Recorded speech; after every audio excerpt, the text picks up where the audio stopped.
Então, uma boa tarde a todos. Vamos iniciando os nossos trabalhos. Sempre com os nossos avisos, né, que começaram os cursos já. Curso básico de Espiritismo. Está acontecendo sábado às 15 horas. A professora é a Maria Rita. O curso mediúnico também aos sábados. E trabalho social, né? Cada segundo sábado do mês a gente dá cestas básicas. O plantão de atendimento, normalmente 1 hora antes do trabalho, que tem. E as nossas atividades, né? São palestras todos os dias, menos as sextas-feiras. E sábado às 17h10 começa o trabalho, e domingo às 10 horas da manhã, com evangelização infantil.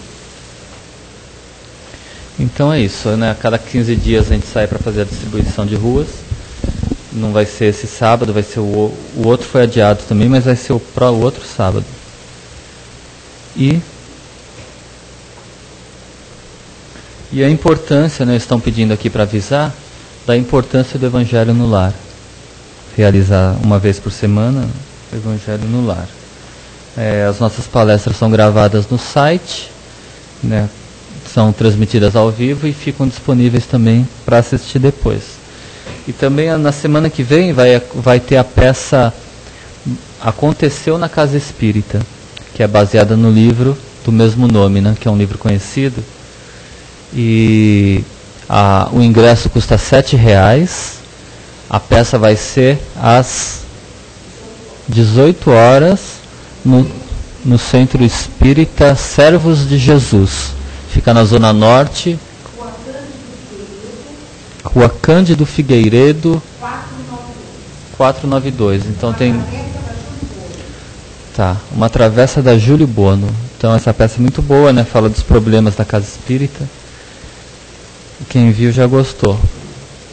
Então hoje o Wagner vai fazer a palestra aqui. E qual que é o tema, Wagner? O tempo. Tá. Livro Caminho, Verdade e Vida. Maravilha. Então vamos passar a nossa prece. Nós vamos então nos ligando a Deus, nosso Pai, que estais em toda parte. Santificado seja o vosso nome, venha a nós o vosso reino, seja feita a vossa vontade, assim na terra como nos céus. O pão nosso de cada dia dá-nos hoje, perdoa as nossas ofensas, assim como nós perdoamos a quem nos tem ofendido.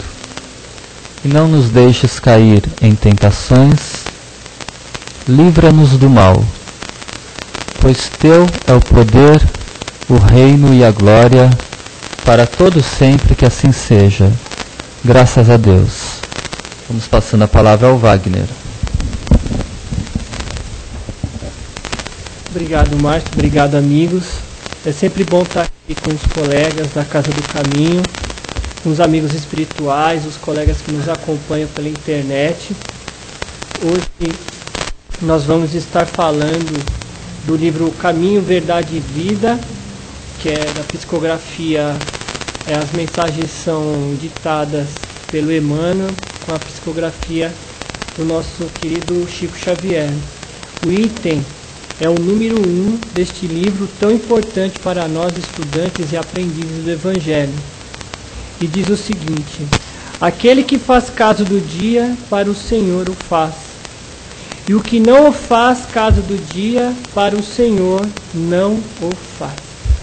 Isso está em Romanos capítulo 14, versículo 6. E discorrendo a leitura no capítulo 14 de Romanos, nós descobrimos uma divergência ali, que Jesus está falando que na leitura que um servo às vezes se preocupa com o tempo do outro servo e acaba não cuidando do seu próprio tempo. Isso é muito interessante porque vem ao encontro dos dias de hoje, que é um evangelho escrito por Paulo para Timóteo, lá está em Romano, né, lá na cidade de Roma, E aí que ocorre? Ele está discorrendo assim, quando um servo se preocupa muito com o tempo alheio, não está cuidando do seu próprio tempo e dos seus próprios afazeres. Então uma conversa que vamos ter nesta tarde, e é um tema muito capcioso, costumamos dizer assim, né? Que é muito, nos faz pensar, nos faz refletir. São coisas que nós fazemos e que está dentro do nosso alcance a mudança. Não é nada impossível, é um convite à mudança de maus hábitos para hábitos salutares, né? Então vamos lá. A maioria das pessoas não percebem ainda os valores infinitos do tempo. Por que não percebe? Porque acaba se envolvendo com os problemas cotidianos, filho, o pai com o neto, enfim, aquela situação de estar provendo o lar, a chuva, trânsito. E é lógico que todo homem conte com o tempo. Mas se esse tempo estiver sem luz, sem equilíbrio e sem saúde, o que será do seu trabalho, né? Então, o convite nosso aqui hoje, né? Se o nosso tempo está invigilante, se nós estamos sempre desgostosos, mal-humorados, não cumprimos as metas, o chefe nos cobra, a esposa nos cobra, o pai nos cobra, o filho cobra o pai cobra o filho, aquela discordância. Então faz aí um convite para que você, com calma, pense no que nós estamos falando aqui hoje, porque nós assinalamos alguns tópicos muito importantes.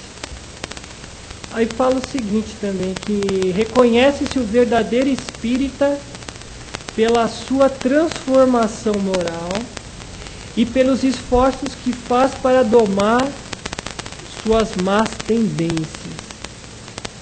Domar as suas próprias tendências. Veja, não é a tendência do outro, né? É a sua. E é a nossa sempre que nos compete a mudança, né? Se você quiser contar com o primeiro passo do próximo, talvez você perca uma reencarnação inteira esperando essa mudança do outro, se você não proporciona a mudança para a tua vida.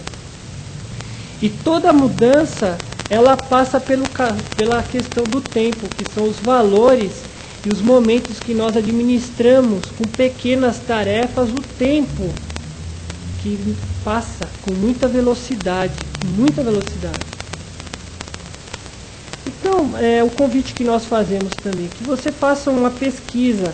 Hoje tem sites de busca, nós temos o advento, digamos assim, né, da internet. Aí você vai lá no Google e coloca o valor do tempo e dá Enter. São 26 milhões de textos falando sobre a importância do tempo. E lá nós vamos descobrir, com esta pesquisa individual, veja, não é para você fazer a pesquisa para o outro, é para você. Lá vai ter itens, textos, que vai falar do tempo emocional, do tempo moral, do tempo material, do tempo biológico, que o nosso organismo também tem um tempo para fazer a digestão, tem pessoas que são mais hábeis à noite, porque à noite o organismo está melhor, está mais condizente. Tem a questão do humor, né? Principalmente as mulheres aí com a tal da TPM. A TPM tem tempo também, é bem legal. Até a TPM tem tempo, não é legal? Né? Tem tempo para tudo. Lá fala da importância de nós falarmos em público, ter a satisfação no falar, porque o tempo se faz conciso. Falar pouco, mas com poucas frases, falando muito. Então, será que já paramos para pensar o tempo e a forma como nós nos expressamos com as pessoas? Porque lá tem o tempo emocional, e o tempo emocional fala isso. Às vezes nós organizamos as frases e nós somos prolixos. Aí, às vezes, o nosso colega que está nos assistindo não sabe o que é prolixo, não é? Ou às vezes não sabe o que é tensão. Às vezes você está pressionado, você está com o prazo esgotando, e aí você fala desacerbadamente muita coisa e não fala nada. Aqui mesmo, nós podemos ver que o tempo, nós temos o cronometrado, seriam 40 minutos para estar falando, então o tempo voa. E se nós não tivermos elaborado o tempo de falar os temas numa casa espírita, você acaba, a palavra correta, até fracassando na tua meta, no teu foco. Você não cumpre os seus objetivos. E diz respeito ao estresse também. Porque à medida que a gente não cumpre os nossos compromissos, não fazemos com bom gosto, com bom grado, com bons hábitos as tarefas que nos cabe fazer, fala que a gente perde uma energia emocional muito forte com frustração. Então fala que a energia de uma bateria, na internet eu li uma matéria que fala assim: quando você está alegre, o seu tempo passa rápido, você não vê o tempo passar, né? Quando você está triste, está com um assunto chato, pedante, parece que aqueles 5 minutos dura 20 minutos, meia hora. Aí fala da questão do humor, né? Então, se nós começarmos a dosar esse humor com o tempo que nós vivemos, nós vamos perceber o quanto nós fazemos outras pessoas infelizes quando nós estamos invigilantes, mal-humorados, com falta de tempo. Com falta de tempo, entende-se, falta de paciência também, para lidar com as dificuldades. Fala também que o tempo é a base da sabedoria. Um homem virtuoso, ele sabe dosar o seu tempo. Na manhã, quando ele está no seu café da manhã, ele já está organizando na cabeça dele o que ele vai fazer no dia, contando com o inesperado. Então ele sempre tem o plano B, o plano A, o plano B, o plano C para lidar com as situações do tempo. Por exemplo, nós estamos hoje, que vamos estar falando da importância do tempo, né?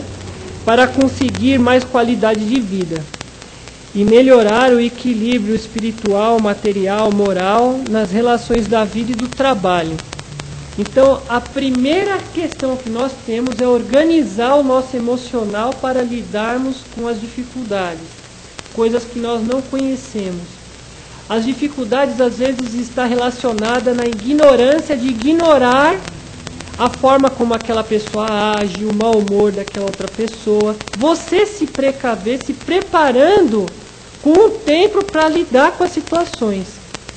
E diz o seguinte: você não vai aprender a lidar com o tempo na primeira semana, na segunda, no mês. Você vai aprender a lidar com o tempo na medida que as situações se faz presente nas dificuldades que nós vamos transpondo na nossa vida, no decorrer do dia, né? Então, nós vamos estar definindo algumas coisas aqui para que os nossos colegas possam estar pensando neste momento e pela internet. Então, o que nós devemos fazer para nos organizarmos na questão moral, espiritual, na nossa vida cotidiana, na nossa vida com a nossa família, na nossa vida no trabalho? Defina prioridades de curto e longo prazo. Já falamos aqui. Equilíbrio entre as atividades pessoais e as atividades do trabalho. São tópicos, são dicas. Não existe fórmulas milagrosas para a administração do tempo, nem mesmo um padrão. Porque, como nós havíamos dito, nós temos um tempo biológico, um tempo emocional, um tempo moral, um tempo de interpretar sabiamente as situações que nos colocam. Dentro dessa miscelânea tem nossas vaidades, nosso temperamento. Às vezes nós acordamos não tão bem acordados, estamos ainda seguindo o dia dormindo, né? Sonolento. Pessoas ligadas em agendas, prazos, dão prioridade para o tempo, porque sabem valorizar o dia, a semana, o mês, o feriado prolongado, o que fazer, por que não fazer, se eu tenho como fazer. Quer dizer, é diferente de uma situação que você vai sem um planejamento, sem uma organização prévia, né? Quem é mais voltada aos relacionamentos valoriza mais o ser humano. E, consequentemente, quando você valoriza mais o ser humano, veja, você valoriza o tempo daquela pessoa. Você sabe que você está em transição. O que seria uma transição? Por exemplo, as pessoas que estão aqui hoje. Nós temos um trabalho espiritual e a pessoa já sabe que vai começar. Tem hora de início, tem a prece inicial, tem a hora que todos se reúnem, aí começa com a prece inicial. Tem a palestra, tem as perguntas, tem as vibrações, tem o passe. Ele sabe que daqui 1h10, 1 hora, ela já vai estar disponível. Então ela está transitoriamente envolvida aqui neste momento, então ela vai se planejar para que ela esteja aqui com o melhor bom humor possível, se for um trabalhador, esteja vigilante, ponderado, que possa estar se sintonizando com o plano espiritual que está aqui, nossos amigos espirituais, mentores, colegas, protetores.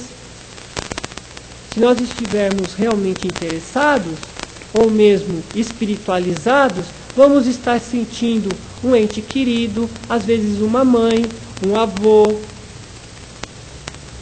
ou mesmo vamos ter saudosas lembranças no momento do discorrer do tema, de situações da infância, que dizem que recordar é viver, e é verdade, você recordar coisas boas é viver, mas você recordar coisas que você superou nas dificuldades é uma alegria constante na nossa vida, é algo que realmente nós devemos pensar nesse tempo. E aqui tem as maneiras de pensar funcionam conforme as pessoas e as circunstâncias que faz da nossa vida melhor ou pior, ou morno, ou quente, ou frio, ou gelado. Aqui eu trouxe um exercício também quando eu estudei esse tema, né? Um filme que me veio à cabeça é aquele filme do Náufrago, do Tom Hanks. Que o filme Náufrago, veja, ele trabalhava no SEDEX, que é uma companhia do correio lá dos Estados Unidos.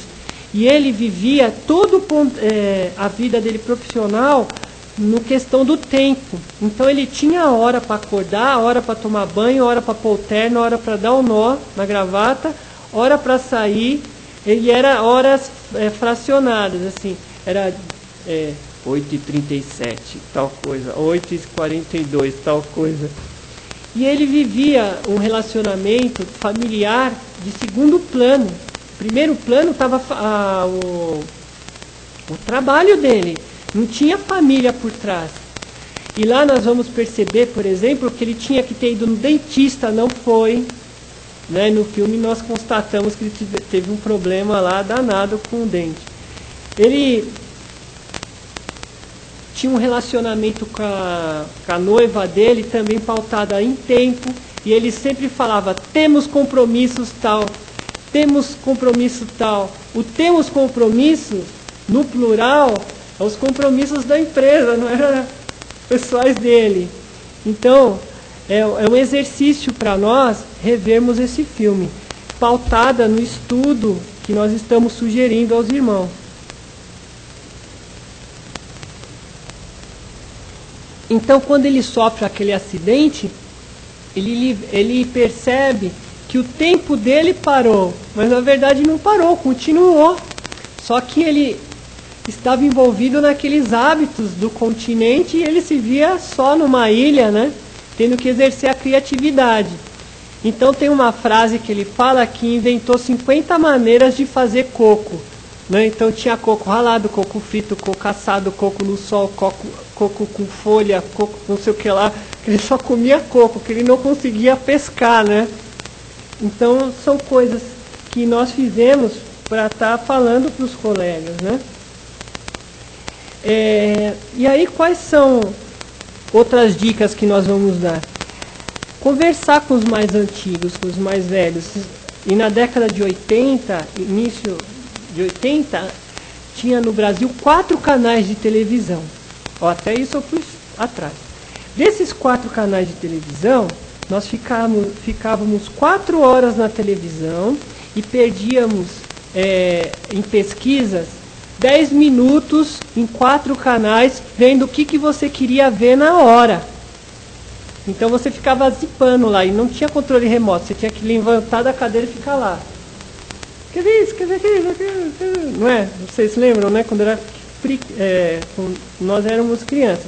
Aí quando você acerta o programa que você quer assistir, depois dos 10 minutos, o estudo fala que nós ficamos 2 horas assistindo programas ou filmes, parado. 2 horas, veja, são tempos que passa, né? E hoje, em 2010, foi catalogados 100 canais de televisão. 100 é muita coisa. É muita programação, muita variedade de entretenimento. Desses 100 canais, 4 horas nós passamos zipando 4 horas. Nós assistimos programas pela metade. Durante 4 horas, até definir alguma coisa que você fique 2 horas ou 1 hora e 40 assistindo. Então, das 24 horas do dia, o estudo diz respeito que a família, ao ligar a televisão numa casa, elas ficam zipando 4 horas vendo tal coisa, vendo tal coisa, vendo tal coisa. Então ele fala o seguinte, que o tempo é dinâmico, os valores das pessoas são variados. Então, por exemplo, se a criança quer ver o desenho curto, se é o adulto quer ver o jornal, se é a mãe, assim, depois de uma tarde, quer ver um entretenimento, se é o adolescente quer ver um seriado, né? Então, somos nós, né? Aí fala o seguinte, e o tempo também acaba nos deixando meio paranoico. Por exemplo, nós às vezes gastamos R$1.000, 500, 600 reais com um aparelho que eu gosto de chamá-lo de obsessor eletrônico. Qual é o nome desse aparelho? Celular! Não é? Porque é impressionante a nossa vida como é, né? Sem o celular, você não vive sem, né? Um colega nosso nos contou que foi levar a mãe dele, teve um problema no médico. E aí a mãe dele estava lá com as chapas, né, passando dor, aquelas coisas, né? Aí falou que o celular estava em cima da mesa. Daqui a pouco toca uma espécie de valsa lá. Aí ele fala assim para a pessoa que está com dor, você me desculpa, é urgente.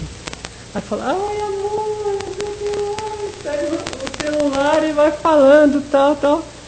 Você me desculpa, né? Imagina a situação, né? Se aqui já é constrangedor no centro espírita, imagina uma pessoa com dor se consultando, né? Aí falou que daqui a pouco toca uma música de funk lá. Aí era a filha adolescente ligando, confirmando se o pai ia buscar na escola. Aí ele, de novo, né? E aí ele fala assim que olhava no olho do médico com aquela raiva. Você não vai atender, você não vai atender, você não vai atender, né? Vermelho. E ele roxo. Dá licença, eu tenho que atender, que é urgente. Então somos nós, né? E compramos aparelhos, às vezes com 200 funções. E você só vai apertar o send e o off lá para desligar. Você não vai usar mais nada. O equipamento vai estar com uma tradução em sânscrito e aramaico antigo.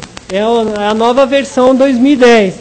Mas você vai ler aramaico antigo e sânscrito lá no celular, né? Então são coisas que nos fazem pensar que o marketing da coisa vende que você vai ganhar tempo com 200 funções, mas você vai usar 200 funções? E a mesma coisa ocorre com a questão do micro-ondas. Micro-ondas de R$600 com 18 funções. E nós insistimos em usar os 30 segundos para esquentar o nosso almoço, a nossa janta, o nosso café com leite. Então tá aí, né? A questão do tempo, o custo-benefício das coisas. São coisas que a gente tem que pensar. Vão tentar nos cativar com botões novos, cores, novas traduções, né? Sempre. a nova versão Flex Power Gold, né? Com 6 steps.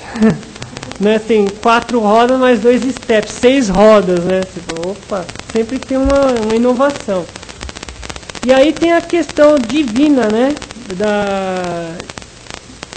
Que seria a administração do homem bom, né? Com o tempo, né? Então divida o tempo, cuidado com os excessos de notícias, aprender a ler, jornais, toma cuidado, né, com o que você está absorvendo com o tempo. Às vezes são coisas inúteis assim, que nós estamos fazendo e não seriam necessários estarem sendo realizadas no nosso dia a dia, que é uma perda, furta o nosso tempo. Então o que você está lendo? Será que é importante? Será que não é? Será que não é? A gente tem que tomar sempre esse cuidado. E qual que é o segredo da pessoa ponderada, né? A pessoa ponderada, a pessoa que começa a fazer isso, que fez esse estudo que nós estamos falando, normalmente ela divide o tempo entre horas boas e horas ruins, conforme o seu biotipo. Por exemplo, tem pai que às vezes tem o hábito de acordar às 5 horas da manhã. Ele vai sair às 8, mas é um hábito, ele quer acordar às 5 da manhã, vai fazer o quê?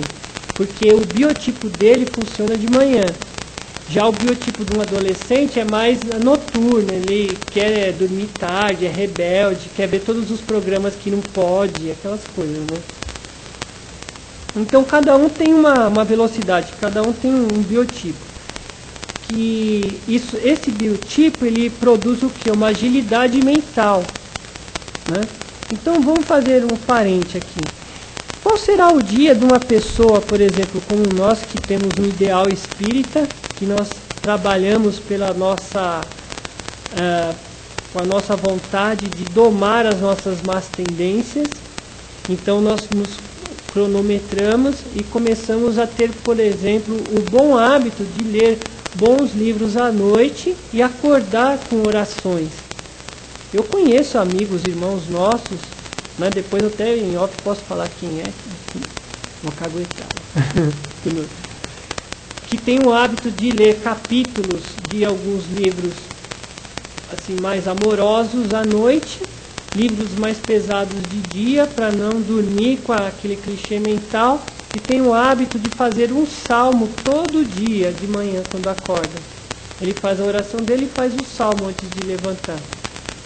A predisposição de uma pessoa dessa que está pedindo sabedoria, discernimento, paz e luz é bem diferente do que uma pessoa que acorda atrasado com o barulho de uma campainha insuportável, ou que já está agitado porque está atrasado e não toma café direito, não se veste bem, às vezes está com a camisa amassada, aí já pega o trânsito, dentro do trânsito já recebe a ligação, pô, você não chegou ainda, hoje é reunião, você tá lá. Aí já cai a chuva, aí lá a 2 quilômetros, quebra o farol. Olha, o furto da nossa saúde mental com isso, né? Quanto tempo eu tenho mais? 10 minutos.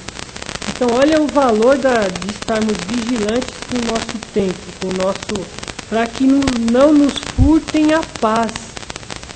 Que a paz nos é furtado com lascívia, com sensualidade excessiva, às vezes uma colocação vulgar, às vezes com situações de queixumes, inveja, ciúmes, raiva que vamos detectando na medida que passa o tempo. E nós, será que nós também não nos enquadramos em situações assim, de estar com raiva, com ciúmes, ou com situações melindrosas? Porque isso nos rouba o tempo para coisas inúteis. Porque se você não aceita o outro, você propriamente não se aceita, que você também tem os seus pontos de vista, né? Lógico, se uma pessoa gosta de se flagelar, você não vai também, né? Você vai falar para ela, olha, isso não é legal para você, mas você não pode tirar o negócio da mão dela. O que eu quero dizer com isso? Eu quero dizer assim, para nós tomarmos cuidados com as opiniões nossas, que o máximo que a gente pode fazer é sugerir as coisas. E é uma coisa muito interessante. Nossa, às vezes a gente fala em julgamento e nós somos os primeiros a julgarem as pessoas.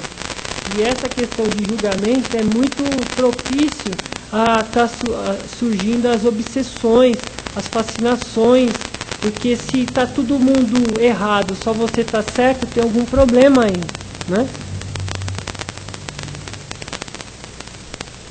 Inclusive tem um colega meu, né, que falou que uma vez ele estava certo e estava todo mundo errado, né? Ele falou que comprou um ingresso e entrou no time errado, do lado errado, né? Então tá todo mundo errado para ele e só ele estava certo, né? Entendeu, falou? Entendeu? Não tem... Hã? Não foi o Leandro, não. Então assim, tá todo mundo errado, né? Que ele tava torcendo pro Corinthians, entrou na torcida do Palmeiras, tem alguma coisa errada. Aí sim, né? Essa frase vem ao nosso encontro, né? Tá todo mundo errado aqui, só eu tô certo. Aí serve, né? Então vamos lá. Do mesmo modo que anotamos o nosso passado em livros de história, devemos anotar o nosso futuro nas agendas e no planejamento mental e espiritual que nós fazemos. Os projetos evangélicos, os livros que nós queríamos estudar, nos planejar pela questão dos itens. Por exemplo, eu gostaria de estudar Timóteo. É muito bonito Timóteo. Eu gostaria de estudar as cartas de Tito, que eu também amo, gosto muito de Tito. Então, poxa, é um tempo que você se planeja. Então, por exemplo, você pode pegar o livro Palavras de Vida Eterna, você pode pegar Caminho, Verdade e Vida. Lá no final desses livros tem todos os itens citados, por exemplo. E um dia desses eu peguei todos os itens que Emmanuel cita das cartas de Tito. Tito é uma carta bem curta, de 3 itens, e fala, uma carta que Paulo faz um desabafo para os maus aprendizes do Evangelho. As pessoas que detêm o poder nas sinagogas, nos templos, que dão os sermões, e que realmente não condiz na sua vida, nas suas ações diárias, como um discípulo se portaria à frente de um rebanho. Então é um trecho muito emocionante, porque fala do bom cristão e do cristão não tão bom, e nós podemos lembrar também do bom médico, do médico não tão bom, do bom motorista e o motorista não tão bom, não é? Porque se um mau condutor é formado numa escola, condutor de trânsito, por exemplo, ele está tirando a carta de motorista. Então, se ele tem toda a parte teórica e não tem a parte prática de rua, né, ele comprou a carteira ou ele conseguiu um esquema que antes ocorria com mais facilidade de comprar a carteira. Imagina como é que vai ser a perícia dele para dirigir um carro à noite, pegar uma estrada, uma rodovia. Ele está pondo as pessoas em perigo que estão no carro com ele. A carta de Tito, ela faz isso.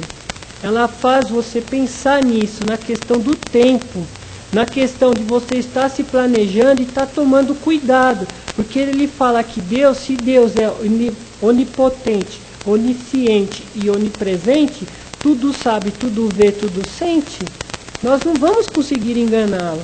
Então, se nós temos uma má tendência, que é, por exemplo, cigarro, bebida, maledicência, às vezes temos o vício de ver a questão do sexo explícito, de termos hábitos de aquela coisa assim voltada muito para a libido, quer dizer, isso daí é um desgaste espiritual.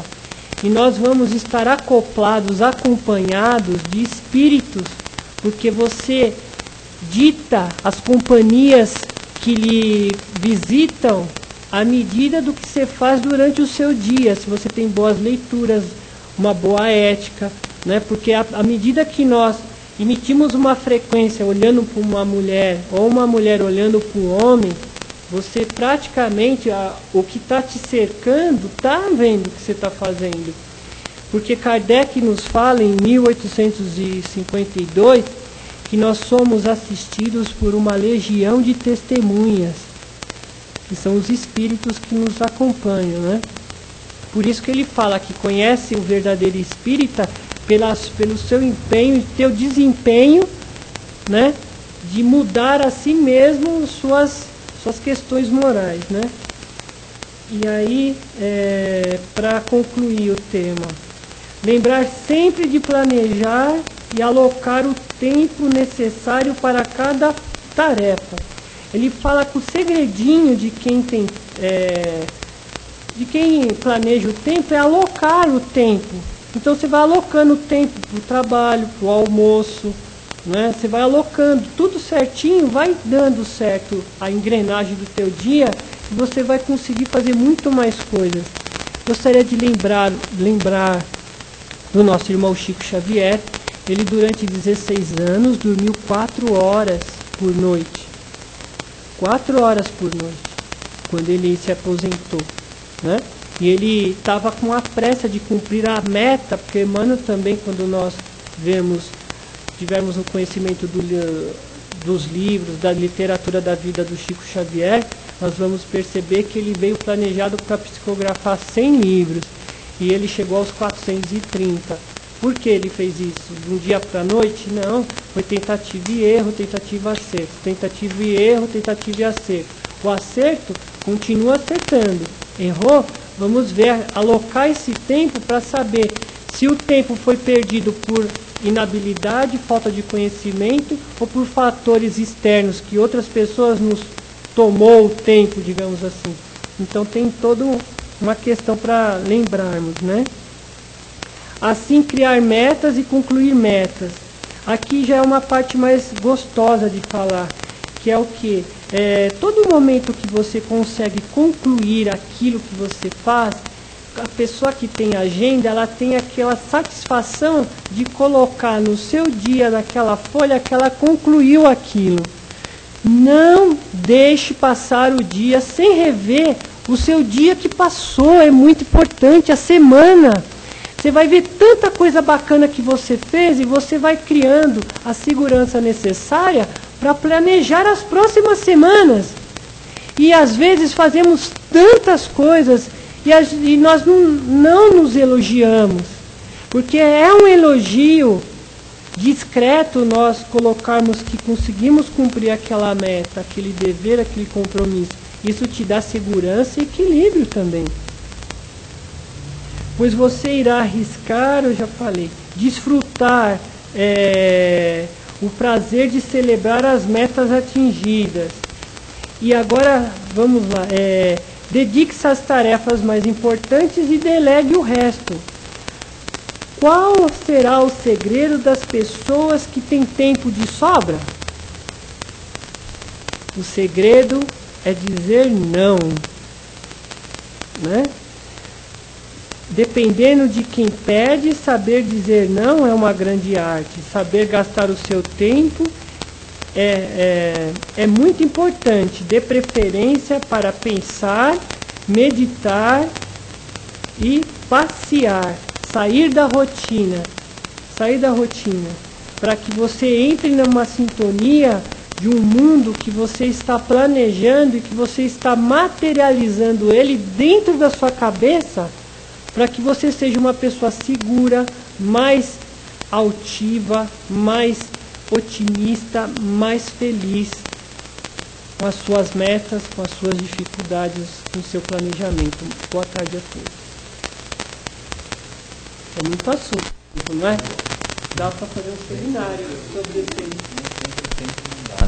Não dá tempo. Não dá tempo. Então agora perguntas, comentários. Quando o Wagner falou da questão da TV, eu me lembro de uma situação, de uma palestra que eu assisti com o Mário Sérgio Cortella, que é um profissional da educação, um renomado, um cientista que estuda muito esses aspectos, não só educacionais, mas sociais ao longo da nossa história. E ele conta um caso muito curioso, que ele fala que na casa dele existia um objeto em extinção nas famílias. E nós ficamos assim muito curiosos o porquê desse objeto, né? Que objeto de extinção é esse? E aí ele fala que na década, não me lembro qual foi a década que realmente surgiu a TV, mas que antes da TV acontecer, as pessoas se reuniam em volta de uma mesa e conversavam, ali faziam se alimentavam, e conforme, né, tinha o almoço, o jantar, essas pessoas se comunicavam, falavam como foi seu dia, o pai preocupado com o dia do filho, o filho querendo saber como foi o trabalho do pai, e a mãe também.